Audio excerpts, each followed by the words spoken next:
Hello students, आज जो हम टॉपिक करेंगे अपक्षय का कंटिन्यूशन में पार्ट 3, ये BA part first paper first physical geography का महत्वपूर्ण टॉपिक है।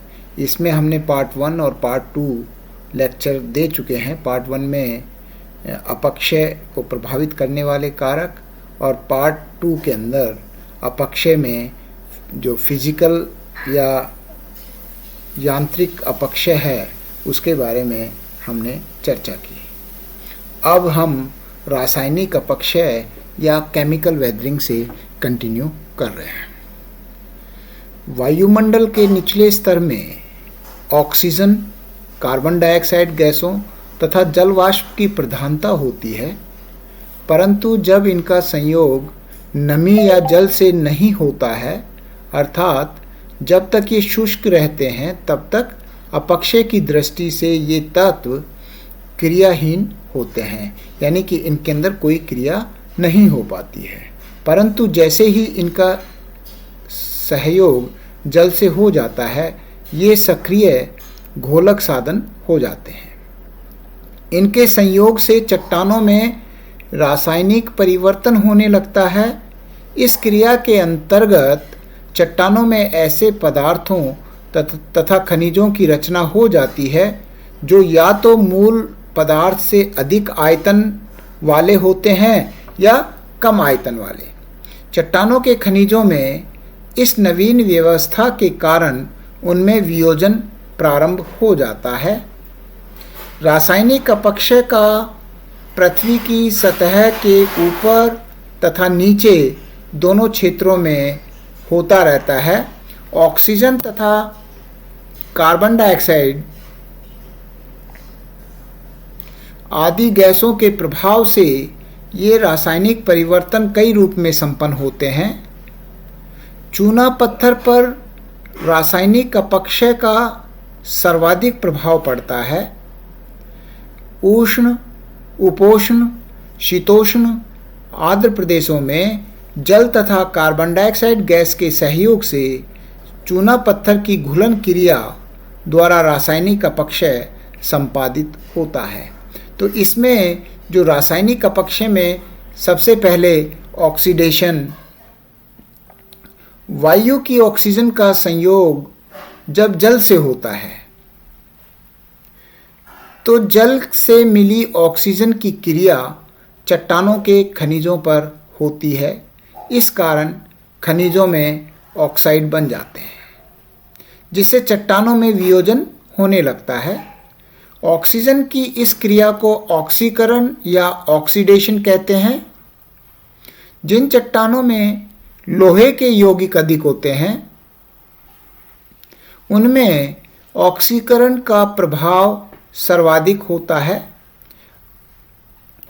आग्नेय चट्टानों में लोहा और लोह सल्फाइड तथा पाइराइट के रूप में पाया जाता है। आग्नेय चट्टानों में लोहा या तो लोह सल्फाइड या पाइराइट के रूप में पाया जाता है। इन पर ऑक्सीकरण के प्रभाव से प्राय जंग लग जाता है। जैसे ही पानी पड़ेगा, बूंदें गिरेंगी, तो जहाँ पर लोह सल्फाइड और पाइराइट है चट्टान के अंदर, तो वहाँ पर रस्ट या जंग लग जाता है, जिस कारण चट्टानें ढीली पड़ जाती हैं एवं वियोजन होने लगता है। क्योंकि जंग है वो आयतन उसका आयतन अधिक होगा, फैलेगा, तो उससे चट्टानें ढीली पड़ जाती हैं एवं वियोजन होने लगता है। पाइराइट पर जल तथा ऑक्सीजन के सम्मिश्रण के प्रभाव से गंधक का अम्ल उत्पन्न हो जाता है, जिससे चट्टानें गलने लगती हैं। उष्णार्द्र भागों में ऑक्सीजन अधिक सक्रिय रहता है, जिस कारण रासायनिक परिवर्तन के कारण वहाँ पर मिट्टी का रंग लाल, पीला और भूरा हुआ करता है। कभी कभी ऑक्सीडेशन या ऑक्सीकरण तथा जलयोजन की क्रियाएं साथ साथ कार्य करती हैं, यानी ऑक्सीकरण भी हो जाता है और हाइड्रेशन भी हो जाता है। उदाहरण के लिए लोहे के ऑक्साइड पर जलयोजन होने से मिट्टियों का रंग पीला तथा नारंगी हो जाता है। यानी कि लोहे के ऑक्साइड पर जलयोजन होने से मिट्टी का रंग पीला अथवा नारंगी हो जाता है। इस प्रकार से ऑक्सीकरण या ऑक्सीडेशन की प्रक्रिया होती है। इसके बाद में सेकंड जो है कार्बोनेशन। जब कार्बन डाइऑक्साइड गैस का मिश्रण जल से होता है तो कई प्रकार के कार्बोनेट बन जाते हैं जो कि जल में घुलनशील होते हैं। इन कार्बोनेटों के निर्माण के कारण चट्टानों के घुलनशील तत्व उनसे अलग होकर जल के साथ हो लेता है। इसी कारण से कार्बोनेशन को घोलन भी कहा जाता है, यानी कि सॉल्यूशन या घोलन भी कहा जाता है। जब लौह सल्फाइड या पाइराइट पर कार्बन डाइऑक्साइड से युक्त जल का प्रभाव होता है तो उसके क्रमशः लोहे के कार्बोनेट तथा सल्फ्यूरिक अम्ल बन जाते हैं। लोहे का कार्बोनेट अत्यधिक घुलनशील होता है तथा जल के साथ शीघ्रता से चट्टान से अलग होकर मिल जाता है। चूने का पत्थर जल द्वारा नहीं घुल पाता है, परंतु जब उसका संयोग कार्बन डाइऑक्साइड गैस से होता है तो चूने का पत्थर कैल्शियम बाइकार्बोनेट में बदल जाता है जो कि आसानी से जल के साथ घुलकर मिल जाता है। कार्बोनेशन की क्रिया के कारण ही पोटाश या पोटेशियम कार्बोनेट की रचना होती है जो कि एक प्रकार का प्रमुख जीव भोजन है। भूमिगत जल में कार्बन डाइऑक्साइड का अंश अधिक रहता है, अतः चूने की चट्टानों वाले भागों में सतह के ऊपर तथा सतह के नीचे इस प्रकार के अपक्षय द्वारा कई प्रकार की स्थलाकृतियों के निर्माण हुए हैं। पूर्ववर्ती यूगोस्लाविया की जो कास्ट स्थलाकृति है वो इसका प्रमुख उदाहरण है। इसके बाद में हाइड्रेशन या जलयोजन। चट्टानों का संपर्क जब जल से होता है तो जल की हाइड्रोजन से चट्टानों के खनिजों में हाइड्रेशन की क्रिया होती है, अर्थात चट्टानें जल सोख लेती हैं तथा उनके आयतन में वृद्धि हो जाती है। कभी कभी यह विस्तार प्रारंभिक आयतन से 2 गुना हो जाता है। इस क्रिया से कभी कभी मौलिक चट्टान के वास्तविक आयतन में 88% तक विस्तार हो जाता है। इस प्रकार चट्टानों के आयतन में विस्तार के कारण उनके कणों तथा खनिजों में तनाव की स्थिति पैदा हो जाती है, जिस कारण चट्टानें फैलकर टूटने लगती हैं। आग्नेय चट्टान पर हाइड्रेशन की क्रिया का अधिक प्रभाव पड़ता है तथा इस प्रकार के अपक्षय से आग्नेय चट्टान टूटकर परतदार शैल में परिवर्तित हो जाती है। हाइड्रेशन की क्रिया द्वारा फेल्सपार नामक खनिज का परिवर्तन कैओलिन मृत्तिका में हो जाता है। जिप्सम की संरचना मुख्य रूप से जलयोजन की क्रिया द्वारा ही हुई है। इसके बाद में 4th पॉइंट है सिलिका का पृथक्करण या डिसैलिकेशन। अनेक चट्टानों में सिलिका की मात्रा अधिक होती है। जब जल द्वारा रासायनिक विधि से सिलिका युक्त चट्टानों से सिलिका अलग हो जाता है तो उस क्रिया को सिलिका का पृथक्कीकरण या अलग होना कहते हैं। आग्नेय चट्टानों में खासकर ग्रेनाइट में सिलिका की मात्रा अधिक होती है। इसमें से कुछ क्वार्ट्ज के रूप में होते हैं तथा अधिकांश सिलिकेट के रूप में। सिलिकेट का जल द्वारा चट्टान से पृथक्कीकरण आसानी से हो जाता है, जिससे चट्टान ढीली पड़ जाती है तथा उसका वियोजन शीघ्र प्रारंभ हो जाता है।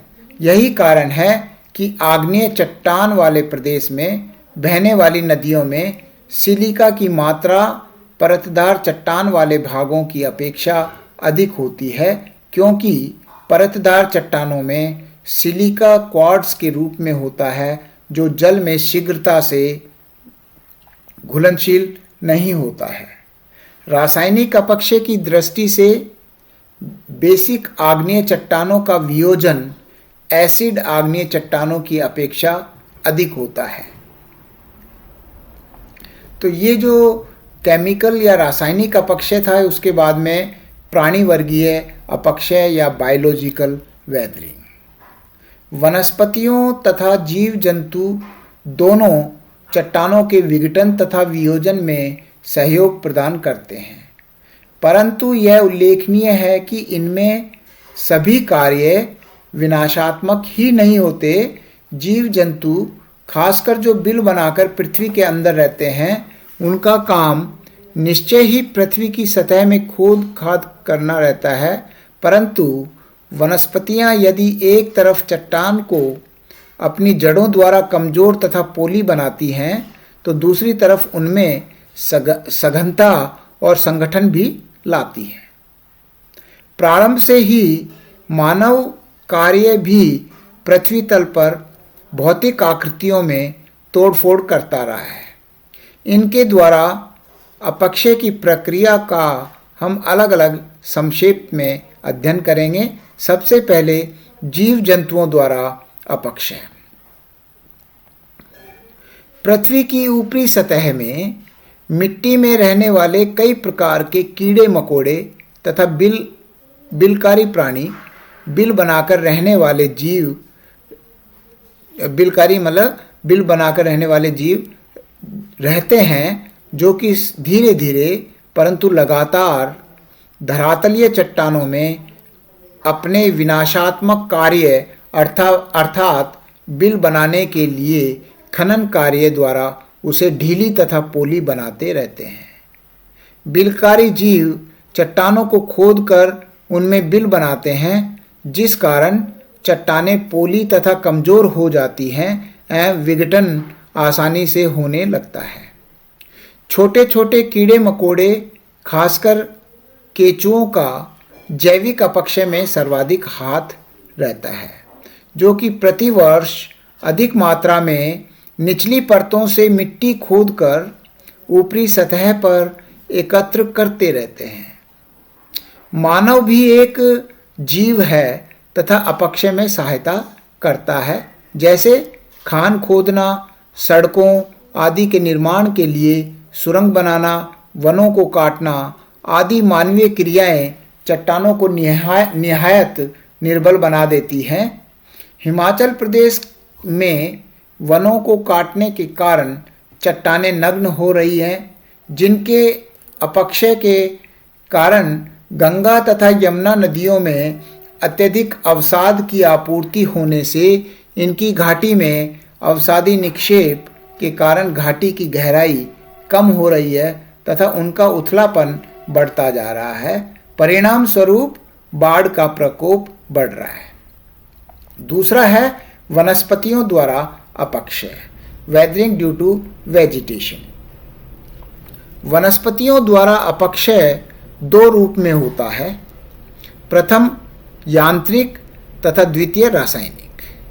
यांत्रिक अपक्षय में वृक्षों, झाड़ियों तथा छोटे छोटे पौधों की जड़ें पृथ्वी के अंदर प्रवेश करती हैं, जिस कारण चट्टानों की दरारें जिनमें इनकी जड़ों का प्रवेश होता है फैलने लगती हैं तथा तनाव के कारण विघटन होने लगता है।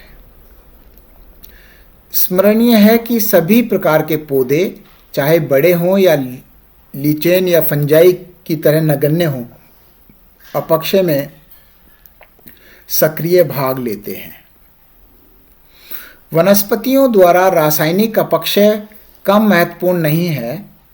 प्राय सभी प्रकार की वनस्पतियों की जड़ें चट्टानों के कुछ तत्वों को अपने अंदर समाविष्ट कर लेती हैं, जिससे चट्टान कमज़ोर हो जाती है।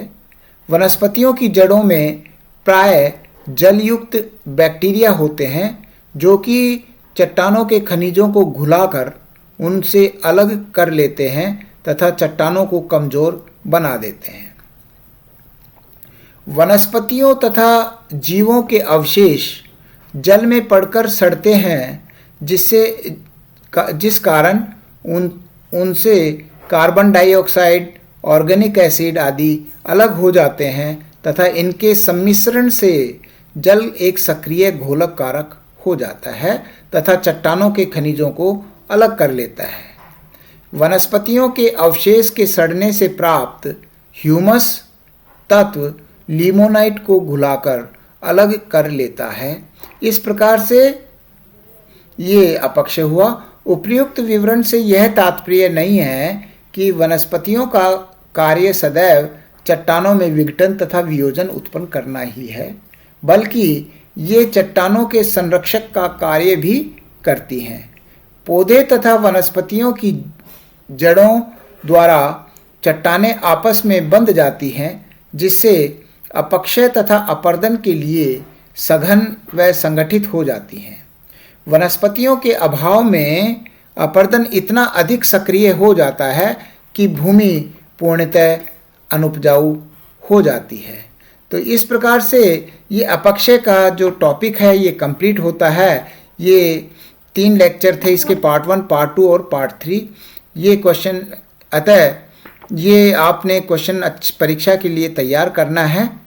Thank you. जय हिंद, जय भारत।